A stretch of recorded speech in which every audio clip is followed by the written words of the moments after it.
Hey y'all, good evening and welcome back. And if you're new here, welcome.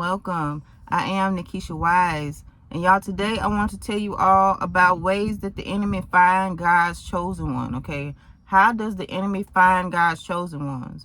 I thought about this when I did one of my last videos when I was telling you all to come out of hiding because the enemy is going to find you anyway. And that's the truth, okay? You already know the jig is up, the gig is up, or however you say it. All right, so y'all have a total of 8 ways that he finds us, okay, that he finds us and that he figures it out, and he finds out that we are one of God's chosen people, okay? So first and foremost, if you read 1 Peter 5:8, you will see that it says to be sober and be vigilant, because your adversary, the devil, is like a roaring lion seeking whom he may devour, okay? So he's seeking whom he may devour, which means he already knows that you exist. He's already found you, okay?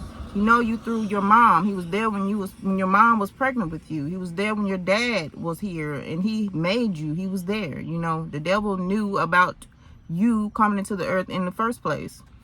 A lot of people he tries to get to not be able to get here, and that's why a lot of people end up getting, you know, that procedure done. But okay.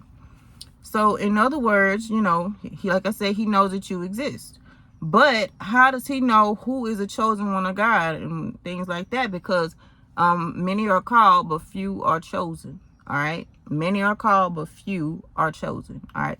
Y'all, excuse me. I'm trying to get used to this kind of new environment that I'm in right now. All right. So first and foremost, he's going to tempt you.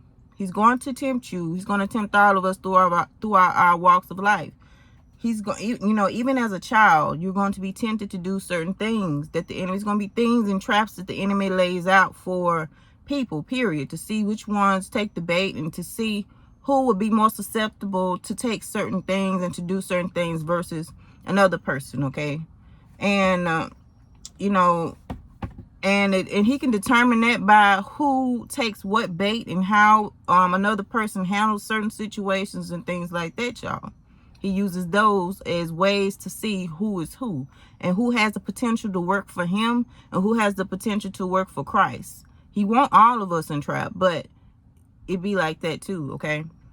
Then number 2, I have that he will check your gifts, y'all. He will check your gifts to see which ones you hold, to see which gifts you hold, trying to see what you are good at, to see what category you fall in. You know, whether y'all know it or not, our gifts tell a lot about us. Our gifts tell a lot about who we are as people and our personality.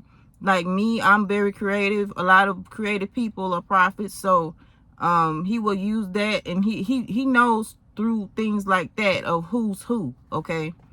Also, number 3, he checks your sensitivity to see if you are a prophet or a prophetess. He's trying to see if your feelings are easily hurt, which also prophets are easily hurt. We are very sensitive in the spirit and things like that. You know, do you care for animals and stuff like that more than the average person? Do you care for children and old people and things like that more than the average person would do? And as I said before, are you creative? Are you a creative person? Like, God's people are very, very, very creative, okay? We come from Christ. We are Christ-like. Therefore, we are very, very creative when we put our minds to it. And that's one of the things that the Lord has been influencing me to do a lot lately, is to be more creative, because he knows what's inside of me. He knows more what's inside of us as people than we do. We don't really know what level until we get pushed to that point, and we're like, wow, I did not know I could do that. That's one of those things, okay? Number 4, you keep dodging bullets, all right? You keep dodging bullets throughout your life. You have a covering over you, whether you realize it or not. I can't tell y'all how many bullets I have dodged, like, throughout my entire life, where I could have been in a certain situation or in a certain place, but I didn't end up there because the Lord had his covering over me. I was able to dodge certain things because of God's covering. Okay, and that's another thing that let the enemy know, because he's looking like, well, they didn't fall into this. I know I set this up proper. I know I said, because the Lord has things planned to make sure for us to ahead of time, because he already knows what the enemy is going to do. And the enemy, he's strategic. He's going to set things up ahead of time for us to fall into the trap. for us to fall into the trap. By like one of those bear traps and things like that. It's kind of like that. But if you keep dodging that stuff and dodging it and dodging it, the enemy knows. He's like, oh, that's one of God's people. I can't get him. I keep trying. I can't get him, you know. And number 5, you just don't get into a lot of things that everybody else get into. Even when you try to get into it, you know, something always happens to block it. For example, with me, the time I did go to the club before. You know, I never said I didn't go. I did go before, but it was mostly with my boyfriend or something like that. But the majority of times that I tried to go, it was blocked. Like, it was something that would always come up, something that would always happen to ensure that I didn't even get a chance to go. It was weird, but that's how it worked, y'all. All right, number 6, you don't fit in. You don't fit in. Then when you try to fit in, you're very uncomfortable. Like, very uncomfortable. You can't be yourself in that crowd. The enemy knows. He's like, oh, it's a little suspicious. All right, so number 7, and this may not resonate with everyone, okay? This may not resonate with everyone. But a lot of you all were very quiet. You are more of an observer. You are more of an observer.